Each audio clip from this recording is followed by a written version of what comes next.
한국을 한 번도 밟지 않았지만 한국 초기 선교에 결정적인 영향을 미친 영국 선교사들이 있습니다. 그들이 바로 존 로스와 맥킨타이어 선교사입니다.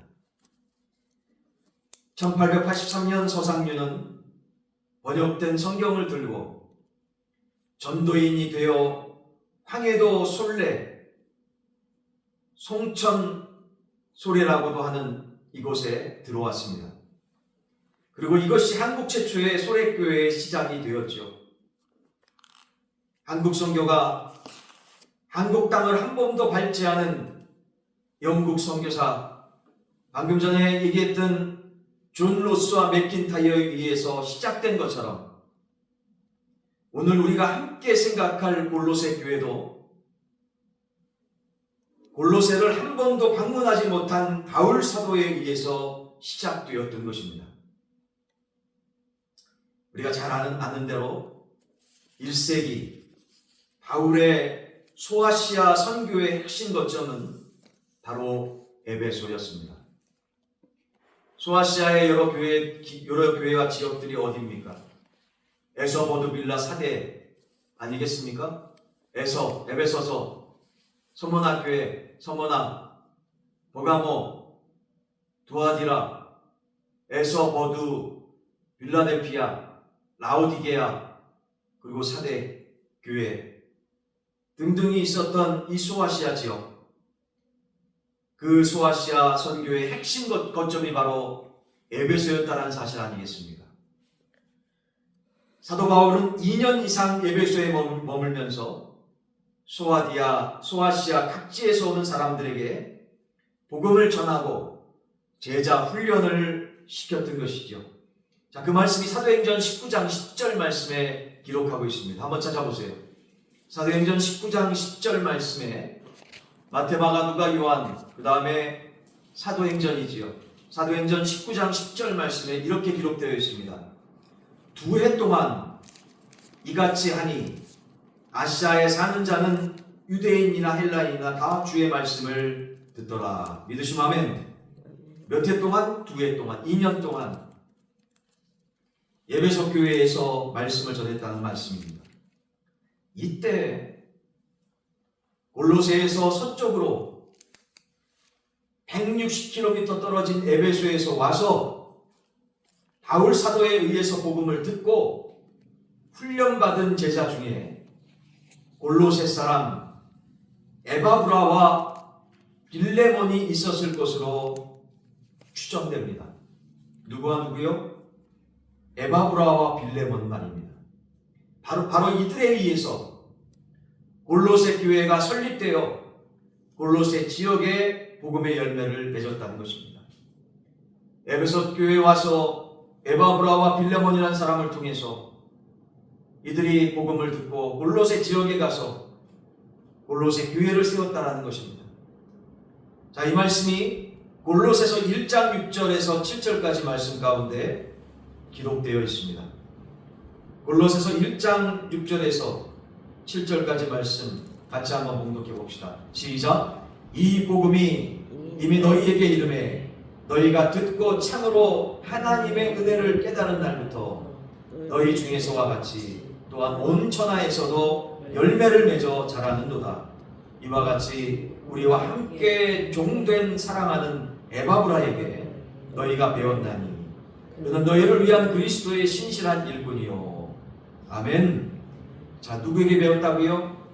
에베소에서 복음을 들은 그리고 예수 그리스도를 주인으로 모셔드린 에바브라를 통해서 골로새 사람들은 복음을 전해 듣고 골로새 교회를 세웠다라고 말씀하고 있는 것입니다. 자, 이렇게 골로새에 세워진 복음, 소아시아 지역 가운데 하나였던 이 골로새 지역에 세워진 이 복음이 골로새 성도들 안에서 맺어진 그 열매들은 무엇이었을까요? 골로새에 전해진 이 복음을 통해서 어떠한 복음의 열매가 맺혀졌겠습니까? 첫 번째로 따라해 봅시다. 복음의 열매는 그리스도 예수 안에 있는 뭐라고요? 믿음이라는 사실입니다. 여러분 주보 안에 성경 요약 잘 되어 있죠.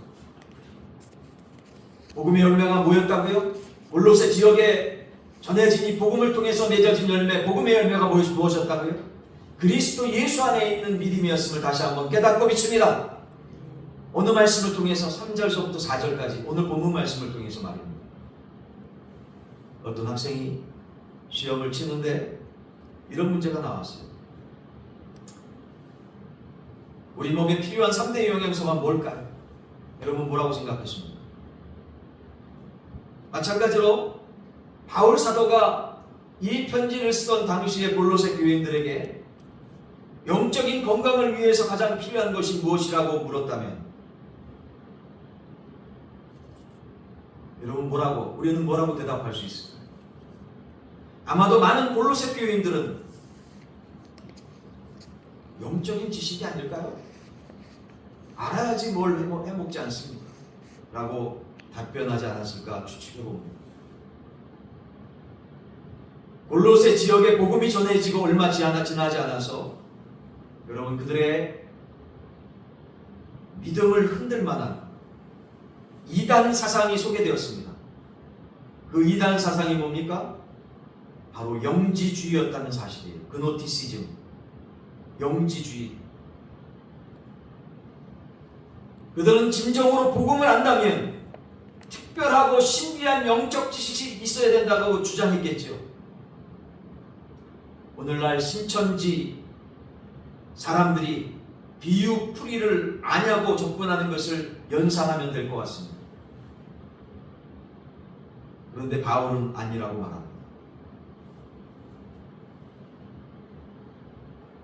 그는 복음을 전해 받은 첫 번째 열매는 무엇보다도 예수에 대한 믿음. 무슨 믿음이요? 예수 그리스도에 대한 믿음이라고 강조하고 있음을 보게 됩니다. 예수 그리스도에 대한 믿음. 복음은 우리로 믿음의 사람이 되게 합니다. 할렐루야!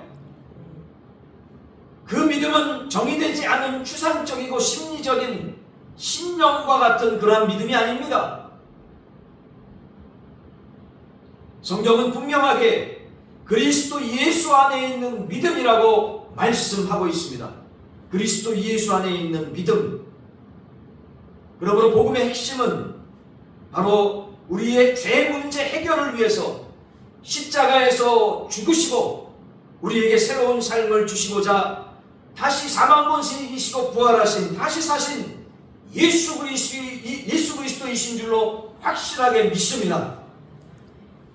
그러므로 참 복음을 들은 사람들은 예수 그리스도를 자기 자신의 구주와 주님으로 확실하게 믿습니다. 그리고 오직 그분만을 위해 예수 그리스도만을 위해 우리의 주님이 예수 그리스도가 나의 주인 되어 주십니다. 나의 주인입니다라고 믿음으로 고백하지 않을 수 없습니다. 여러분 로마 시대 때 로마의 황제 가이사를 주로 고백하던 시절에 오직 예수 그리스도만을 주로 고백하고 살아가는 사람들이 바로 누구였습니까? 그들을 가리켜서 따라합시다. 그리스도인이라고 세상에서 지칭했던 것이죠. 그리스도인. 그들은 돈이나 권력을 믿지 않고 오직 예수 그리스도 안에 저들의 믿음을 두고 살았던 것입니다. 이것이 초대교회 성도들의 믿음이었고 청교도들의 믿음이었습니다. 지금은 그 의미가 많이 변질되었지만 그래도 그 청교도들은 미국에 와서 돈을 만들면서 심지어 그 돈 안에도 여러분 확인해 보십시오. 1달러, 5달러, 10달러, 100달러 지폐마다 한 면에 위쪽에 뭐라고 써 있습니까? 따라봅니다. In God we trust. 하나님을 믿는다는 거 아니겠습니까? 믿으시면 아멘. In God we trust라는 믿음의 고백이 달러에 딱 아직도 적혀 있는 것을 확인할 수 있습니다. 이것이 바로 복음의 능력이요, 복음의 열매였던 것입니다. 골로새에 전해진 복음, 이 복음이 골로새 성도들 안에서 맺은 열매들은 무엇일까요? 두 번째로 따라해봅시다. 복음의 열매는 성도들에 대한 사랑입니다. 복음의 열매는 골로새에 전해진 이 복음을 통해서 바로 성도들에 대한 사랑이 채울되어졌다는 거예요. 열매로 말입니다. 오늘 본문 말씀 3절서부터 4절까지 말씀에 기록되어 있는데요. 그렇습니다. 복음의 핵심은 누굽니까? 예수 그리스도란 사실입니다. 그런데 이 그리스도를 나의 주님으로, 나의 주인으로, 구주로 영접하고 하나님을 아버지라고 부르는 사람들은 어떻게 된다고요?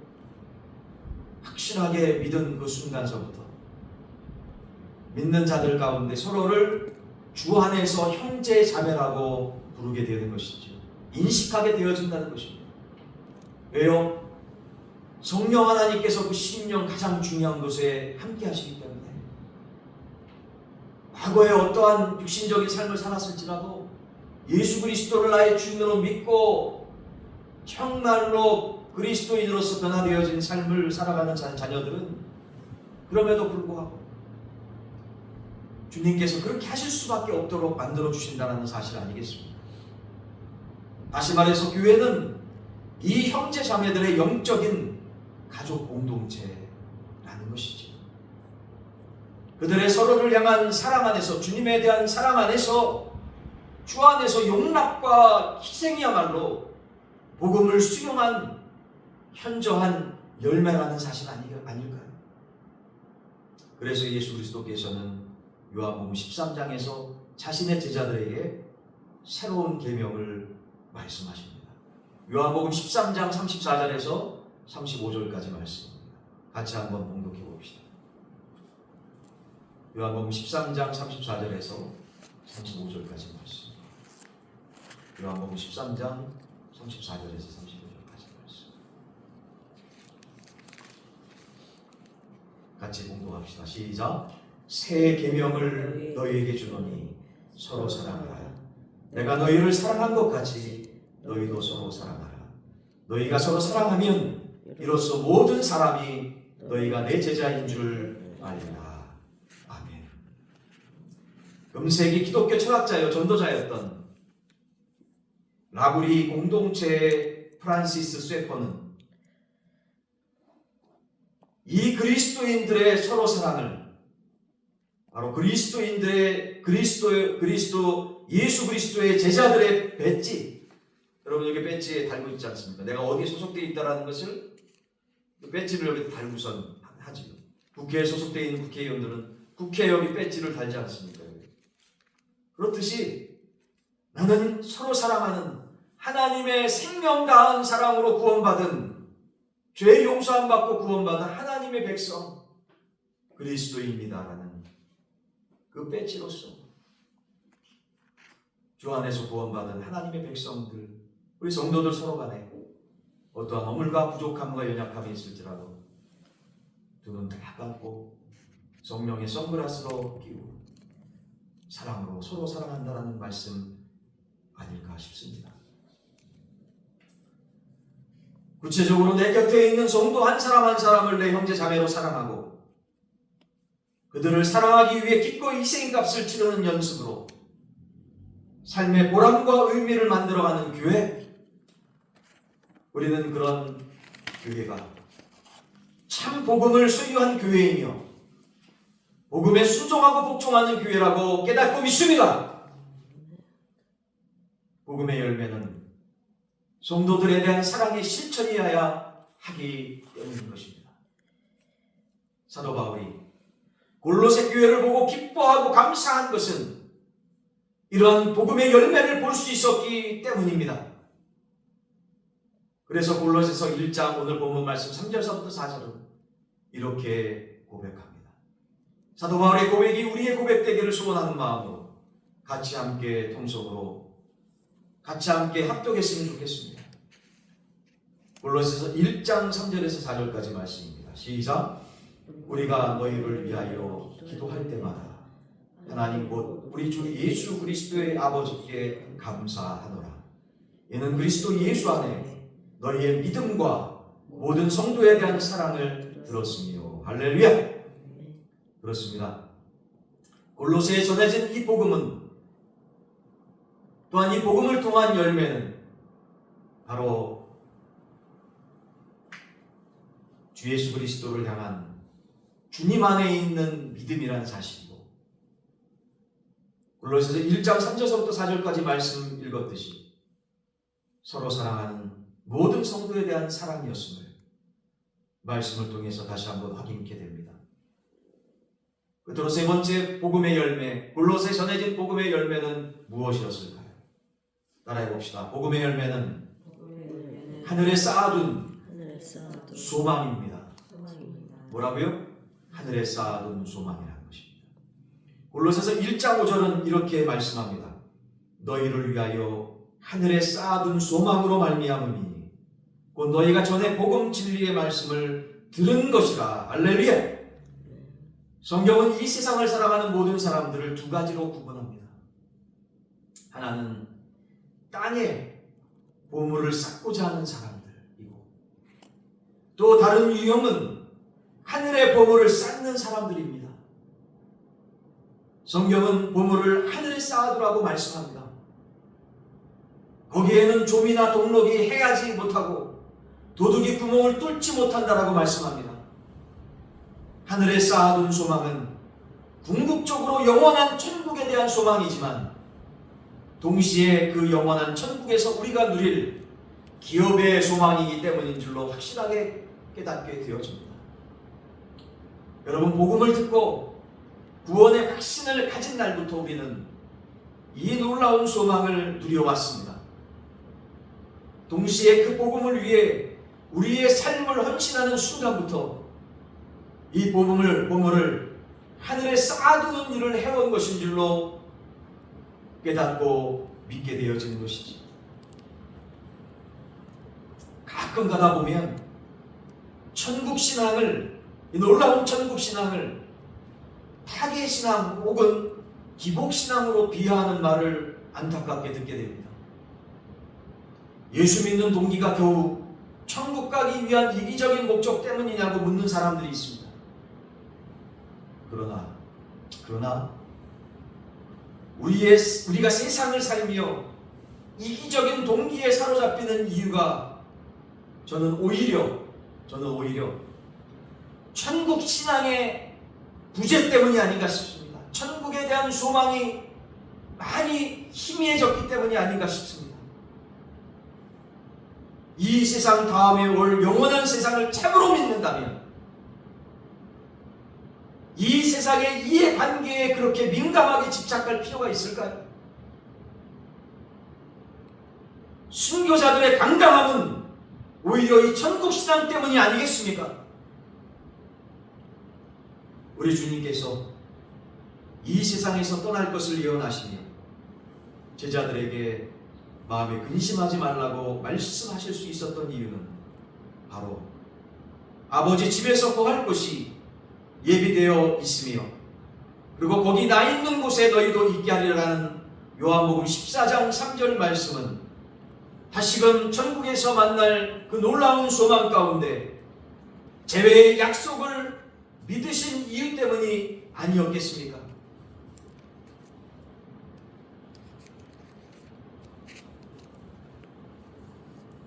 (2013년) 강남 세브란스 암센터 원장이셨고 국내 유명 암 명의로 알려진 이희대 박사가 향년 61세를 일기로 세상을 떠났었죠. 고인은 지난 2003년 대장암에 걸린 이후 무려 12번씩이나 암이 재발하는 암 4기의 인생을 살면서도 다른 암 환자들을 수술하고 환우들에게 소망을 불어넣는 삶을 중단하지 않았습니다. 강남 암 환자 기도회에는 항상 제일 제일 앞자리에서 앉아 계셨습니다. 그가 이토록 지난한 투병의 시간을 보내면서도 항상 웃음을 잃지 않고 살며 시대의 소망, 따라해 봅시다. 시대의 소망, 시대의 소망이라는 놀라운 책을 펴냈습니다. 이 이유를 그는 암사기 건너편에 희망의 오기, 생명의 오기가 기다리고 있기 때문이라고 그는 믿음으로 고백합니다. 이것이 바로 그의 안에 일하시던 복음의 능력이 아니었겠습니까? 할렐루야! 그가 쓴 책에 보면 박사님은 암의 통증이 괴롭힐 때마다 그가 돌보던 한 환우를 기억해냅니다. 자신보다 오히려 의사인 자신을 위로해주고 유난히 편안한 미소를 지어 보이며 죽음을 너무나 평안히 맞이한 그 믿음의 성도를 지켜보며 결국 그 이유는 단 하나, 이렇게 편안히 죽음을 맞이할 수 있었던 그 이유는 단 하나, 죽음 이후에 펼쳐질 놀라운 천국에서의 소망, 영생의 확신 때문이었다고 그는 고백합니다. 박사님은 그를 지켜보며 자신 또한 의사의 사명과 복음의 빚진 자로서의 사명을 일깨웠다라고 고백하지요. 이제 본인도 동일한 평화와 소망, 그의 사명을 마치고 천국으로 입성하셨습니다. 이것이 바로 복음의 능력이요, 복음의 궁극적인 열매, 바로 하늘에 쌓아둔 소망인 줄로 확실하게 깨닫고 믿습니다. 할렐루야! 골로새에 전해진 복음, 오늘 귀한 말씀을 통해서 깨닫습니다. 그 복음의 열매는 무엇입니까? 바로 예수 그리스도를 믿는 주 안에서의 놀라운 믿음이며, 예수 그리스도를 믿고 구원받은 하나님의 자녀 그리스도인들의 서로 주 안에서 사랑하는 어떠한 어물이 있을지라도 품고 위에서 기도해 주며 서로 사랑하는 주님 안에서의 귀한 사랑, 또 그렇게 믿음 안에서 소망 가운 믿음 안에서 서로 사랑할 수밖에 없는 것은 이 땅에서 썩어질 것들에 대한 소망이 아닌 천국에서의 소망을 확실하게 믿기 때문에 성령 하나님께서 우리의 주인 되어주시는 놀라운 은혜 가운데 하나님의 귀한 말씀이 깨달아지면 이 귀한 깨달음의 말씀이 바로 천국의 소망으로 연결되어지는 그 은혜의 말씀이 우리 심령 속에 있기 때문에 그 소망 안에서 누려지는 복음의 열매로 오늘도 내일도 모레도 어떠한 우리의 미래가 펼쳐질지는 모르겠지만 하나님께서 하나님의 자녀들을 가장 선한 곳으로 인도해 주실 줄로 믿는 믿음 안에서 오늘도 담대하게 믿음으로 나갈 수 있는 우리 빛과 사랑의 교회 모든 성도들, 또 이 믿음의 방송을 듣는 하나님의 백성들 되어지기를 예수 그리스도 이름으로 간절히 축원합니다. 이 시간 믿음으로 주님 앞에 기도합시다. 하나님,